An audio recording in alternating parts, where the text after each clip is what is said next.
Yohanes 15 ayat 1 sampai ayat yang ke-8. Pokok anggur yang benar, akulah pokok anggur yang benar, dan Bapakulah pengusahanya. Setiap ranting padaku yang tidak berbuah dipotongnya, dan setiap ranting yang berbuah dibersihkannya supaya ia lebih banyak berbuah. Kamu memang sudah bersih karena firman yang telah kukatakan kepadamu.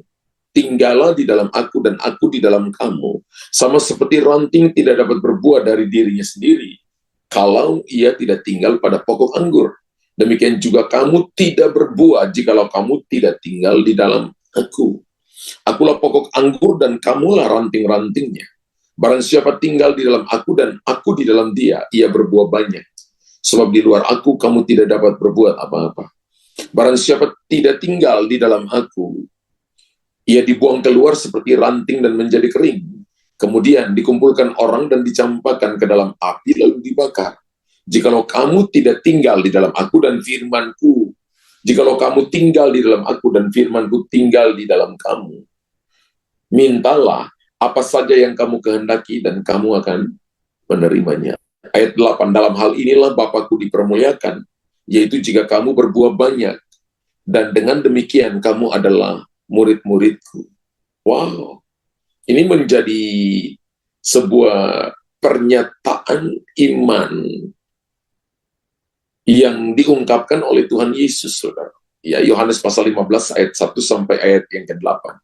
Dan pernyataan iman ini harusnya menjadi fondasi atau dasar bagi semua anak-anak Tuhan. Semua kita harus membangun dasar kekristenannya sebenarnya di ayat ini. Karena kerinduan Tuhan adalah supaya kita berbuah bagi Tuhan. Dan buah adalah tempat di mana kita mewujudkan sesuatu yang berasal dari sumber atau pokok. Katakan amin. Amin.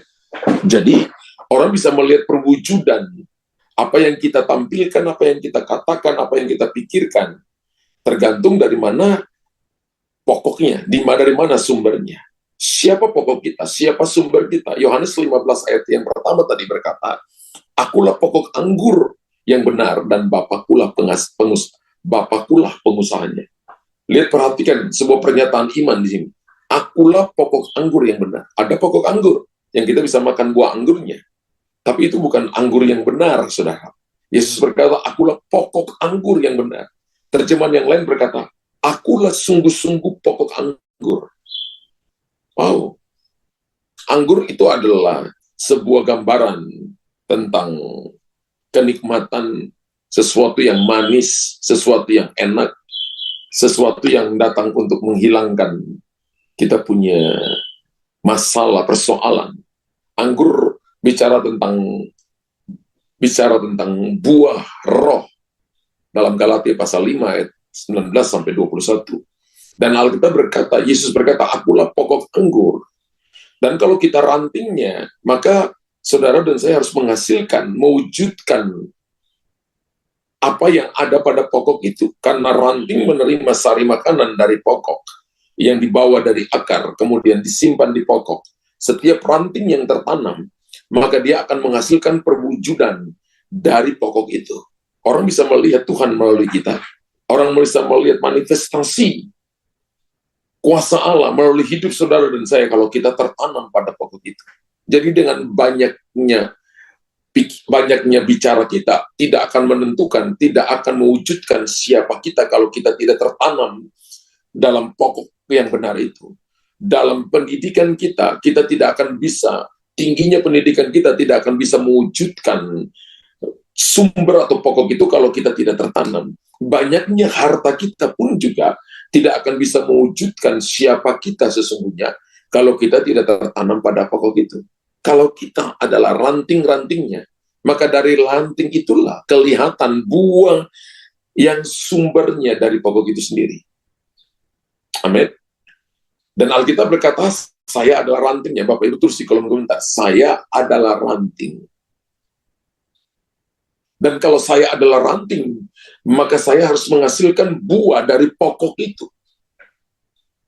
Dan kenyataan yang kita lihat bahwa ada begitu banyak orang Kristen yang hari ini hidup, yang hari ini, maaf Bapak Ibu, kita datang ke gereja, kita datang ibadah, tapi kita nggak membawa buah dari pokok itu. Tapi kerinduan hati Tuhan, pernyataan iman yang menjadi kerinduan hati Tuhan supaya kita menghasilkan buah. Dari sini kita bisa melihat bahwa tidak bisa ditawar, bahwa hubungan dan relasi dengan sang pokok itu sendiri adalah suatu realitas kehidupan dari waktu ke waktu yang harus dialami dan dinikmati oleh setiap anak-anak Tuhan. Amin. Setiap orang percaya harus mengalami, harus tinggal di dalam pokok itu. Dan ini merupakan sebuah realitas yang Bapak Ibu harus alami every day, setiap waktu.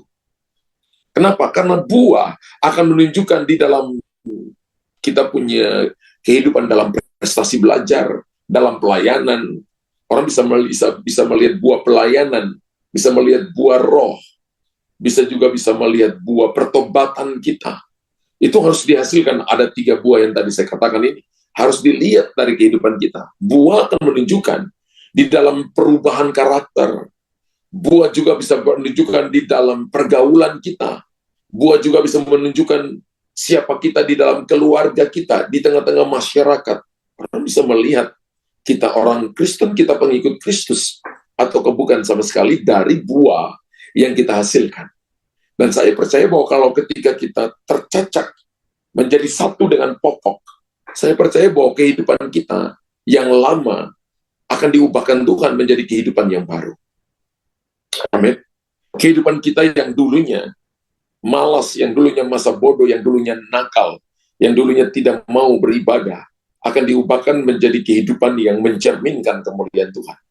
Karena buah juga menunjukkan suatu visi hidup ke depan, bukan hanya sekedar meraih prestasi, bukan cuma sekedar meraih begitu banyak keuntungan yang banyak, keberhasilan duniawi, bukan cuma itu. Buah bukan cuma itu. Tapi melalui keberhasilan duniawi itu, ada keberhasilan yang lebih bernilai daripada keberhasilan duniawi, yaitu keberhasilan yang bernilai surgawi. Amin. Keberhasilan surgawi itu harus kita persembahkan kepada Tuhan. Banyak kali orang lupa mempersembahkan semua yang kita dapat secara duniawi untuk memuliakan Tuhan dengan semuanya itu. Entah itu kedudukan kita, entah itu prestasi kita, entah itu karunia, entah itu pelayanan. Banyak kali kita lupa memuliakan Tuhan dengan itu. Entah itu harta, kita lupa memuliakan Tuhan dengan itu. Padahal Tuhan percayakan itu kepada kita supaya orang bisa melihat bahwa ada buah-buah Tuhan yang dimanifestasikan pada kita. Karena sesungguhnya kita adalah ranting itu. Ranting tanpa pokok, maka Alkitab katakan dicampakkan ke dalam api. Bahkan ranting yang tercacak pada pokok aja melewati yang namanya, dia harus di-cut down, dia harus dibersihkan supaya berbuah lebih lebat, supaya dia bisa menemukan cahaya matahari, supaya terjadi fotosintesis. Kemudian, ranting itu bisa menghasilkan bulir dan menghasilkan buah yang lebat. Dan nama Tuhan dipermuliakan. Dalam hal itulah Bapakku dipermuliakan. Yohanes pasal 15 ayat yang ke-8 tadi. Jadi melalui perjuangan kita sebagai seorang businessman atau businesswoman, menjadi pekerja, menjadi pelayan Tuhan, hamba-hamba Tuhan, maka buah itu akan muncul. Karena buah tidak muncul sendirinya. Buah muncul ketika buah itu tertanam, tercacak pada pokok itu. Bagaimana artinya seperti apa Pak Pendeta? Artinya adalah ketika Bapak Ibu punya keintiman dengan Tuhan dalam doa, keintiman dengan Tuhan di dalam firman Tuhan, keintiman untuk datang ibadah, keintiman untuk mencari Tuhan dengan sungguh-sungguh, tetap tinggal, sekalipun angin, sekalipun masalah, sekalipun ada ulat, sekalipun ada tangan-tangan jahil, tapi selama kita tercacak pada pokok anggur itu, maka Alkitab menjamin kita pasti akan menghasilkan buah sesuai dengan wujud dari sumbernya, yaitu pokoknya itu. Dan ada banyak orang Kristen yang tidak memiliki kehidupan doa yang konsisten. Ada banyak orang Kristen yang tidak memiliki kehidupan beribadah konsisten. Ada banyak orang Kristen yang tidak memiliki kehidupan membaca firman Tuhan dengan konsisten. Mereka hanya mencari Tuhan ketika ada masalah, baru mereka cari Tuhan. Ketika ada persoalan, baru dia doa. Tapi ketika dia diberkati, dia lupa Tuhan. Ketika Bapak Ibu dan saya sedang diberkati dan kita lupa Tuhan, maka itu seperti ranting yang dipotong, dan ranting itu ada buahnya. Jadi kita pergi dengan sisa kehidupan. Kita berpikir bahwa kita sedang berbuah, tapi sebenarnya kita sedang pergi dengan sisa kehidupan karena kita telah dipotong dari, terpisah dari pokok kehidupan. Tapi ketika Bapak Ibu tetap tercacak, tertanam pada pokok kehidupan, mungkin hari ini Bapak Ibu belum lihat buahnya, tapi selama kita tetap tercacak pada pokok, yaitu Tuhan Yesus, satu waktu pasti kita berbuah. Karena itu saya tadi katakan, buah tidak muncul sendirinya. Buah selalu muncul karena ada harga yang dibayar di dalamnya. Kalau kita lihat buah mangga, bulirnya kecil keluar, kemudian jadi buah kecil, buah besar, buah mulai matang, kemudian baru dinikmati, dipanen sama petani buah mangga itu. Tidak mungkin langsung masak buah mangga itu, tapi dia harus melewati proses. Dia harus menerima cahaya matahari, terjadi fotosintesis. Ya, mulut daunnya itu, stomata daunnya atau mulut daunnya itu dibuka, sehingga terjadi fotosintesis. Kemudian dari akar pohon, kemudian bawa kepada batang pohon itu, dan menghasilkan begitu banyak zat-zat yang dilepaskan ke rantingnya, kemudian ranting itu menghasilkan buah. Tugas saudara dan saya di atas di muka bumi ini adalah menghasilkan buah. Bapak Ibu tulis di kolom komentar, tugas saya di muka bumi ini adalah menghasilkan buah. Amin. Kita harus pakai semua yang Tuhan percayakan kepada kita untuk menunjukkan buah pertobatan, buah roh, dan buah pelayanan, sehingga orang memuliakan Tuhan dengan semuanya itu. Melalui perjuangan-perjuangan yang saudara dan saya lakukan di dunia marketplace, dunia pelayanan, di dunia government, maka orang akan melihat bahwa Tuhan menyertai kita. Buah itu akan kelihatan. Haleluya. Bagaimana agar kita berbuah lebat? Atau cara kita berbuah lebat seperti apa? Alkitab berkata dalam Yohanes 15 ayat yang ke-6 tadi, orang yang berkata begini, bahwa barang siapa tinggal di dalam aku, barang siapa tinggal di dalam aku, ia dibuang keluar seperti ranting dan menjadi kering, kemudian dikumpulkan orang dan dicampakkan ke dalam api lalu dibakar.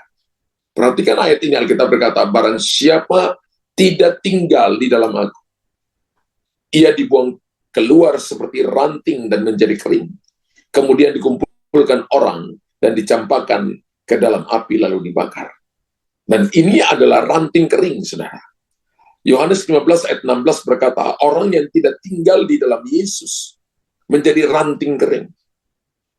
Wow. Bapak Ibu tulis di kolom komentar, saya bukan ranting kering.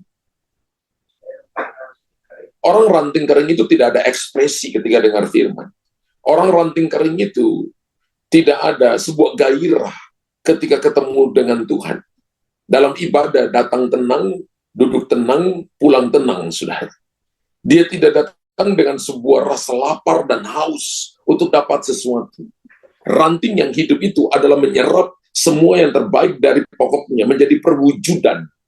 Ranting itu adalah orang tahu buahnya, maka orang makan buahnya, orang tahu pokoknya. Orang lihat saudara, orang tahu pokoknya seperti apa. Orang lihat perkataan saudara, hidup kita, orang tahu pokoknya seperti apa. Orang menikmati semua yang terbaik daripada kehidupan kita.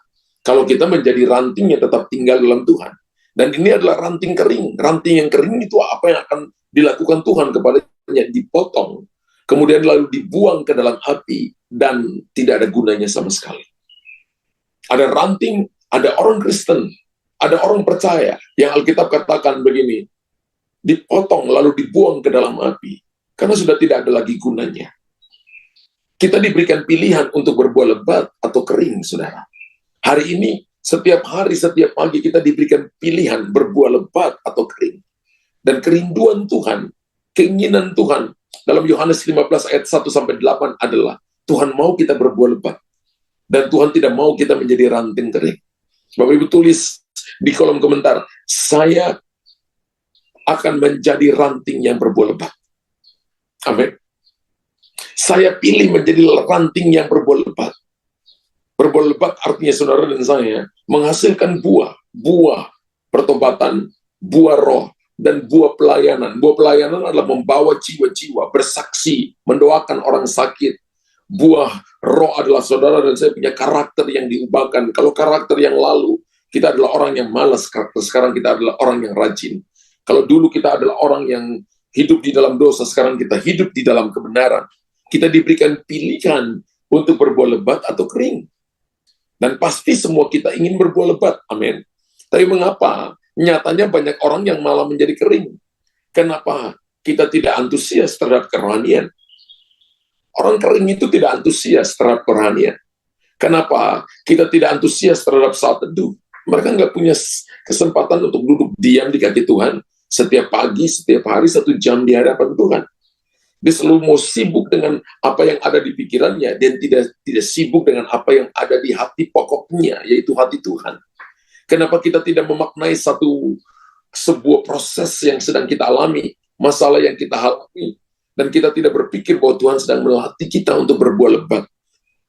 Kalau kita lihat pohon yang akan menghasilkan buah, ada kalanya ditiup angin, ada kalanya ulat menggerogotinya, tapi dia tidak takut selama dia tercacak di pokok itu, maka dia akan berbuah lebat dan nama Tuhan dipermuliakan. Orang Kristen itu mengalami suatu proses, saudara. Kita mengalami proses nature. Mulai kita dikandung dalam kandungan ibu, kemudian kita dilahirkan, kemudian kita bertumbuh, tapi juga harus berbuah. Jadi lahir, bertumbuh, berbuah, itu merupakan proses nature dalam hidup kita. Dan hal yang sama juga yang Tuhan mau terjadi dalam kehidupan kerohanian kita. Kita lahir secara rohani, dibaptis air, baptiso, baptisma. Itu tanda kita mati bersama Kristus, tanda pertobatan, dan tanda bahwa kita menjadi milik kepunyaan Tuhan. Setelah itu belum selesai, setelah itu kita harus berbuah. Setelah itu kita harus bertumbuh, saudara. Bertumbuh, rajin datang ibadah, banyak baca firman, kita mulai berdoa, kita ada dalam komunitas, kita dengan teman-teman yang menolong kita, share your life, hidup mereka, memberikan kepada kita kekuatan, kemudian kita mulai menghasilkan buah. Dan buah adalah tanda kehidupan normal yang dinyatakan Tuhan dalam kehidupan saudara. Bapak Ibu, katakan, tulis di kolom komentar, buah adalah tanda kehidupan normal. Jadi banyak kali orang Kristen, orang percaya hidupnya abnormal karena mereka tidak menghasilkan buah. Tapi dari hati Tuhan, menghasilkan buah itu adalah hal yang normal. Pohon yang tidak menghasilkan buah, Alkitab berkata begini, kapak telah tersedia di akar pohon. Kalau tidak menghasilkan buah, maka akan ditebang. Haleluya. Dan kalau orang Kristen tidak menghasilkan buah, maka kapak sudah tersedia di ranting pohon. Maka dikatakan cut off. Dipotong rantingnya untuk dicampakkan ke dalam api, atau dipotong daun-daunnya terlalu lebat sehingga bisa berbuah lebat karena kena sinar matahari dengan sangat baik. Buah adalah tanda kehidupan normal dan sejati yang dinyatakan Tuhan bagi kita. Dan Tuhan mencari buah. Amin. Tuhan tidak mencari harta kita. Tuhan tidak mencari kecantikan, kepintaran kita.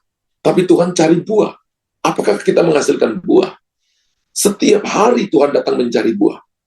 Dan pastikan bahwa setiap hari Bapak Ibu menghasilkan buah. Carilah kesenangan Tuhan. Karena Tuhan mencari buah. Maka carilah kesenangan Tuhan itu. Hidup yang normal di dalam Tuhan adalah hidup yang menghasilkan buahnya pada waktunya. Kalau kita mendoakan seseorang, dan orang itu, kita injili seseorang, dan kalau orang itu belum bertobat hari ini, maka firman Tuhan yang kita taburkan kepada dia, menjadi benih yang akan tumbuh. Karena Yesaya 55 ayat 11 berkata, setiap firman yang keluar dari mulut Allah tidak akan pernah kembali dengan sia-sia. Firman itu akan melaksanakan apa yang dikehendaki, berhasil dalam apa yang disuruhkan kepadanya. Ketika kita beritakan firman kepada orang itu, maka Bapak Ibu, jangan berhenti mendoakan orang itu, terus mendoakan dia. Amin. Ini waktunya untuk gereja bangkit dan menghasilkan buah pelayanan, buah pertobatan, dan buah roh, supaya dunia bisa melihat perwujudan daripada kasih Tuhan dalam saudara. Buah adalah tanda kehidupan. Dan tidak ada buah, artinya tidak ada hidup. Bapak Ibu tulis di kolom komentar. Kalau saya tidak menghasilkan buah, maka sebenarnya tidak ada kehidupan. Tapi sebaliknya, kalau saya menghasilkan buah, maka pada saya ada kehidupan. Gereja yang menghasilkan buah adalah gereja yang hidup. Gereja yang tidak menghasilkan buah, gereja yang tidak hidup. Karena itu para pekerja, para jemaat Tuhan harus menghasilkan buah. Karena ini menjadi hati Tuhan, kita ini ranting, Bapak Ibu. Tidak ada buah artinya tidak ada kehidupan. Sebaliknya, kalau kita berbuah, maka itu tanda kehidupan. Buah adalah cara kita membedakan pohon. Amin. Nah, saya percaya bahwa GBI Christ Kingdom Family, jemaat yang ada di dalamnya, adalah jemaat yang menghasilkan buah bagi Tuhan. Amin. Kita bukan pohon kering, kita bukan ranting kering, tapi kita ranting yang terus menghasilkan buah, dan itu adalah tanda kehidupan. Lukas pasal 6 ayat 43 berkata begini, karena tidak ada pohon yang baik yang menghasilkan buah yang tidak baik. Lukas 6 ayat 43, karena tidak ada pohon yang baik yang menghasilkan buah yang tidak baik. Tadi saya katakan buah adalah tanda kehidupan. Dan tidak ada buah, artinya tidak hidup. Tapi sebaliknya kalau kita berbuah, maka ada kehidupan. Karena tidak ada pohon baik yang menghasilkan buah yang tidak baik. Dan juga tidak ada pohon yang tidak baik yang menghasilkan buah yang baik. Artinya pohon yang baik akan menghasilkan buah yang baik. Yesus kita, Yesus yang sungguh amat baik. Dan kita adalah ranting-ranting yang tercacak pada Yesus akan menghasilkan buah yang sungguh amat baik pula. Amin. Makanya Alkitab katakan ketika orang menyakiti kita, jangan membalas kejahatan dengan kejahatan, tapi kalahkan kejahatan dengan kebaikan. Hidup ini jangan ada kepalsuan, saudara. Hiduplah yang benar. Amin. Kalau kita kelahiran rohani, kelahirannya dengan benar, maka tumbuhnya juga benar, buahnya juga benar. Bapak Ibu dan saya mengalami, misalnya kita dibaptis, Bapak Ibu melakukan kebenaran, kita nggak lakukan penyesatan. Maka kita akan tumbuh dengan benar dan menghasilkan buah yang benar. Apa yang kita mengerti tentang pentingnya berbuah? Itu berbuah, lebat artinya memberi dampak bagi keluarga.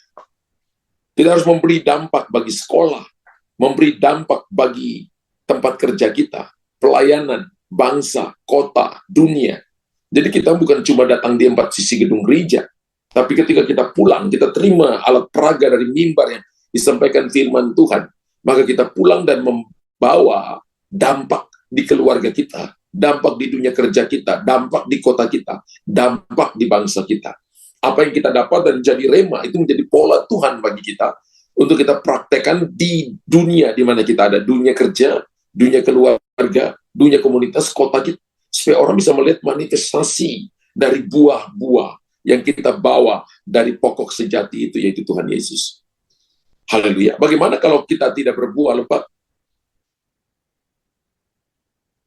Bagaimana kalau pertanyaannya, bagaimana kalau kita tidak berbuah lebat? Atau apa yang kita mengerti tentang pentingnya berbuah lebat?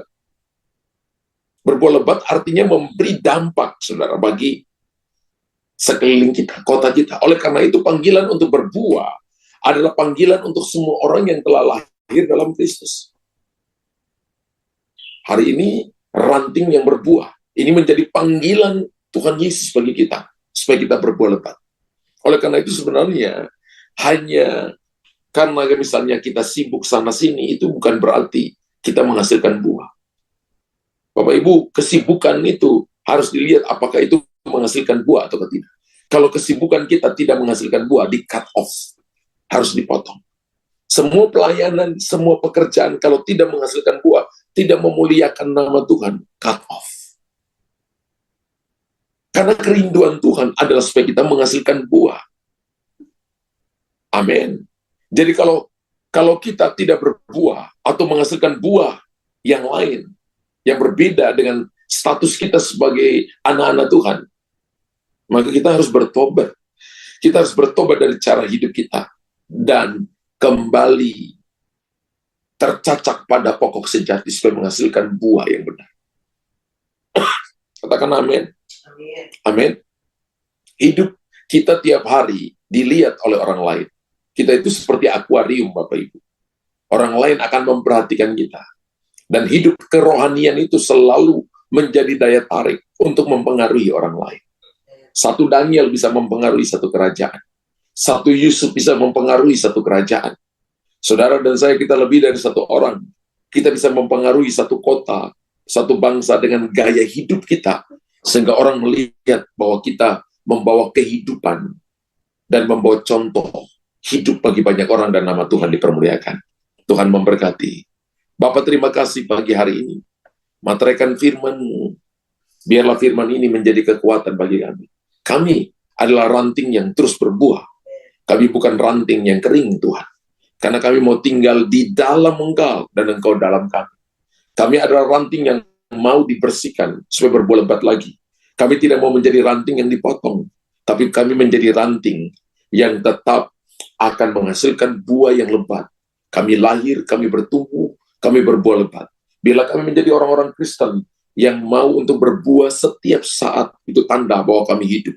Kami tidak mau hanya pikirkan diri kami sendiri, tapi kami mau beritakan firman, mendoakan teman, memberitakan firman kepada orang yang belum kenal Yesus, yang belum tahu Yesus. Kami harus menunjukkan dari hidup kami, perilaku kami, contoh hidup tentang kekristenan, supaya orang melihat Tuhan di dalam kami. Tuhan, hamba berdoa, kasih karunia Tuhan turun bagi umat-Mu. Mereka jadi kuat-kuat di dalam Tuhan, memuliakan nama-Mu, dalam nama Yesus. Selamat menabur Bapak Ibu, Tuhan Yesus memberkati.